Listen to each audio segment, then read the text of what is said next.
I T ایک چیز لے رہا ہوں، ٹیکنالوجی کی فیوچر ہے.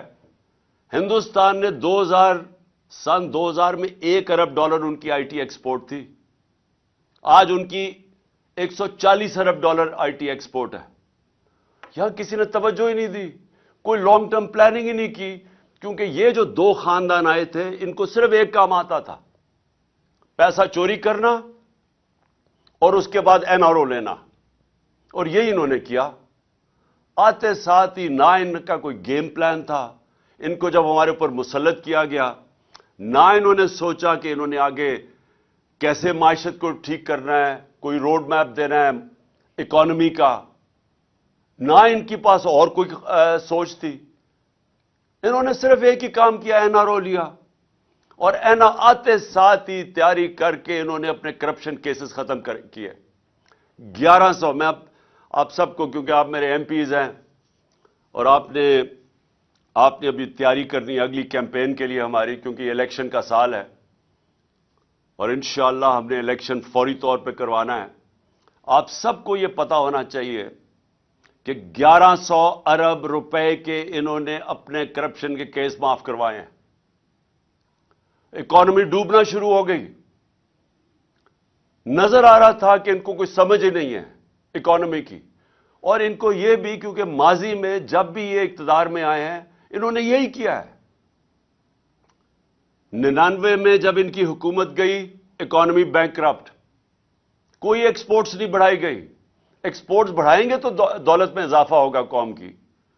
پھر سے جب یہ 2018 میں گئے، پھر ملک بینکرپٹ. 5 سال میں ایکسپورٹس نہیں بڑھی. اور جب جو بھی یہ سوچ رہا تھا کہ ان کو لے کے آئے گا، اور ہمیں پتہ ہے کون کس کے خیال میں تھا کہ شہباز شریف بہت بڑا جینیس ہے، کیسے وہ سمجھ گیا کہ جو ماضی میں انہوں نے آج تک ملک کو بینکرپٹ کر کے چھوڑ کے گئے، اپنی دولت بڑھ گئی، قوم بینکرپٹ ہو گئی، وہ اب ٹھیک کریں گے. تو ملک کے یہ جو حالات آج نظر آ رہے ہیں معیشت کے، یہ ہونا ہی تھا.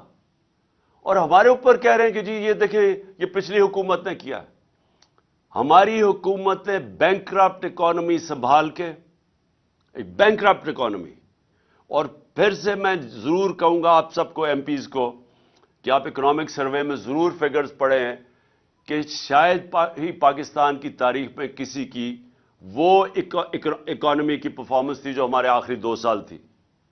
کرونا کے باوجود پہلا سال بینکرپسی، اس سے نکالا، کرونا سے ملک کو نکالا، اور آخری 2 سال صرف مارشل لاز کے اندر اس طرح کی پرفارمنس تھی. اور وہ بھی کیونکہ ہم امریکنوں کے ساتھ تھے سیٹوں سینٹوں میں، ایوب خان کے دور میں، ضیاء الحق کے افغان جہاد میں ساتھ تھے، جنرل مشرف کے وار آن ٹیرر میں ان کے ساتھ تھے، تو ڈالرز آ رہے تھے.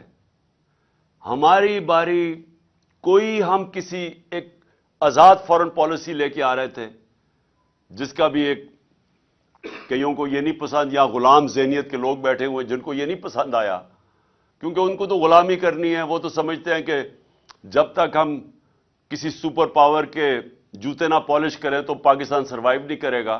ان کو تو خودداری کا پتہ ہی نہیں ہے. تو خوددار فورن پالیسی کے باوجود ہمارے آخری 2 سال میں ریکارڈ گروتھ تھی.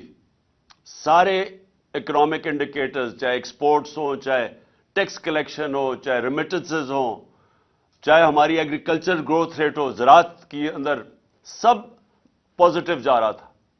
جب سے یہ آئے ہیں آج یہ حال ہے کہ ہندوستان کی، آج ٹی وی دیکھ لیں، نریندر مودی کی ایک چھوٹا سا کلپ چل رہا ہے کہ وہ بتا رہا ہے کہ پاکستان کیسے بیکاریوں کی طرح دنیا میں پھر رہا ہے، یہ جو ابھی جنیوا گئے تھے.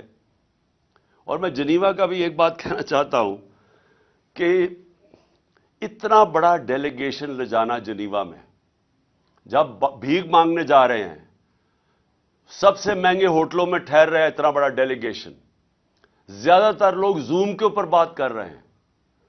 آج کل کون سی ایسی چیز تھی جو زوم پہ نہیں ہو سکتی تھی؟ میں نے زوم کے اوپر یونائٹڈ نیشنز کو بھی ایڈریس کیا ہوا ہے، میں نے زوم کے اوپر ساری میٹنگز کی ہوئی ہیں.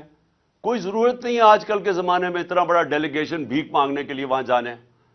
اور اس سے کیا ملا وہ خیر اگلی بات ہے، لیکن پوائنٹ میں ایک کہہ رہا ہوں، معیشت ہم وہ چھوڑ کے گئے تھے جس سے ہم آگے، ہماری کوشش تھی، جو میکسیمم ڈالر آئے ہیں پاکستان کی تاریخ میں، کبھی اتنے زیادہ ڈالرز نہیں آئے باہر سے، اور ہماری کوشش یہ تھی کہ اس کو بڑھاتے جانا تھا ہم نے۔